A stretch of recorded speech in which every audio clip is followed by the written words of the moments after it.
Magandang araw po sa inyong lahat. Ako po si Norma Magbayad, ang inyong barangay health worker. Ngayon po ay tatalakayin natin ang tamang nutrition at sapat na physical na aktibidad kasama ang iba't ibang programa at paksa tulad ng breastfeeding, complementary feeding, garantisadong pambata, pinggang Pinoy, oral health at pag-iiwas sa mga sakit tulad ng hypertension, diabetes at cancer. Ang layunin po natin ay magkaroon ng mas masigla at malusog sa pamumuhay. Ang breastfeeding ay ang pagbibigay ng gatas ng ina sa sanggol, na siyang pinakaunang pagkain ng bata. Ang exclusive breastfeeding ay nangangahulugang gatas ng ina lamang ang ibinibigay mula kapanganakan hanggang 6 na buwan. Walang tubig o ibang pagkain. Mahalaga ito dahil ang gatas ng ina ay kompleto sa nutrition at may protection laban sa sakit. Ang unang gatas na tinatawag na colostrum ay kulay dilaw at napakayaman sa sustansya. Ito ay nagsisilbing unang protection o unang bakuna ng sanggol. Dapat simulan ang pagpapasuso sa loob ng unang oras matapos ipanganak ang sanggol. Siguraduhin ang tamang posisyon at pagkahawak ng sanggol sa dibdib ng ina. Pinapayo ng ipagpatuloy ang pagpapasuso hanggang 2 taon o higit pa kasabay ng pagkain. Para sa tamang gabay sa pagpapasuso, lumapit lamang sa inyong health center. Ang garantisadong pambata. Ang garantisadong pambata ay programa para sa kalusugan ng mga bata.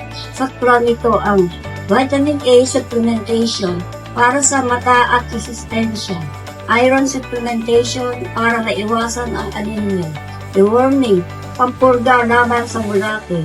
Mahalaga ito para sa tamang paglaki at pag-iwas sa sakit ng bata. Siguraduhin ang mga bata ay sumasali sa programang ito. Iwasto ang maling paniniwala tungkol sa deworming. Ito ay ligtas at mahalaga. Makipag-ugnayan sa health center para schedule ng garantisadong pambata. Pinggang Pinoy. Ang pinggang Pinoy ay gabay sa tamang paghahati ng pag-ain sa bawat kainan. Ang pagkain ay dapat balansado, tamang hati ng pagkain. Iba-iba, may variety, hindi sobra, in moderation. 3 grupo ng pagkain. Raw foods, nagbibigay ng energy, kanin, tinapay. Raw foods, pampalakas ng katawan, karne, isda, itlog. Raw foods, panlaban sa sakit, prutas at gulay. Kasama rin ang pag-inom ng maraming tubig at pag-iwas sa matatamis na inumin. Sundin ang tamang proportion ng pinggang Pinoy sa bawat pagkain. Ugaliin ang pag-inom ng tubig. Healthy meal planning ay katumbas ng healthy life. Oral health. Ang oral health ay ang pangangalaga sa ngipin at gilagid. Karaniwang problema ng mga Pilipino ay pagkasira ng ngipin at sakit sa gilagid. Kadalasan dahil sa maling pagkain at hindi tamang paglilinis. Magsimulang magsitilyo sa unang tubo ng ngipin. Magsitilyo ng 2 beses sa isang araw. Magpatingin sa dentista ng regular.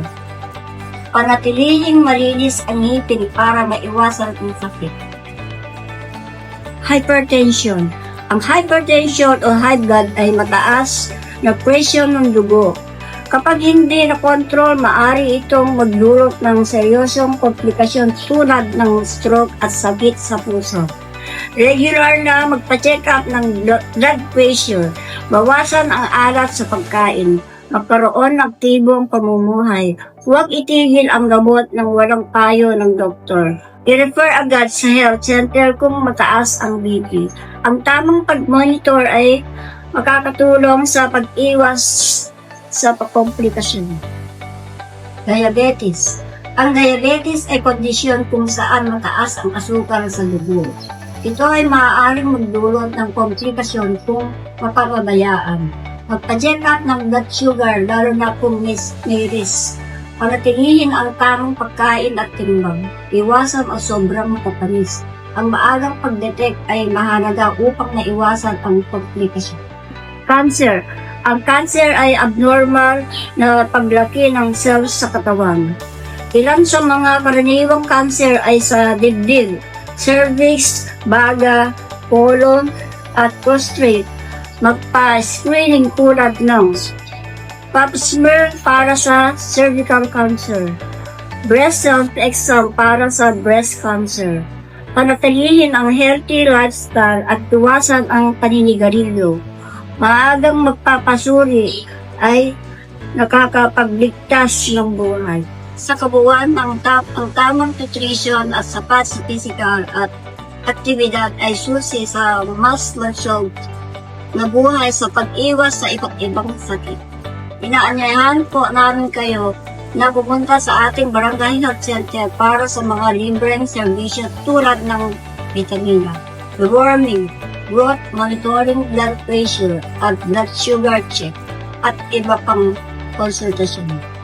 Tandaan po natin, move more, eat right para sa healthy Pilipinas. Maraming salamat po at magandang araw.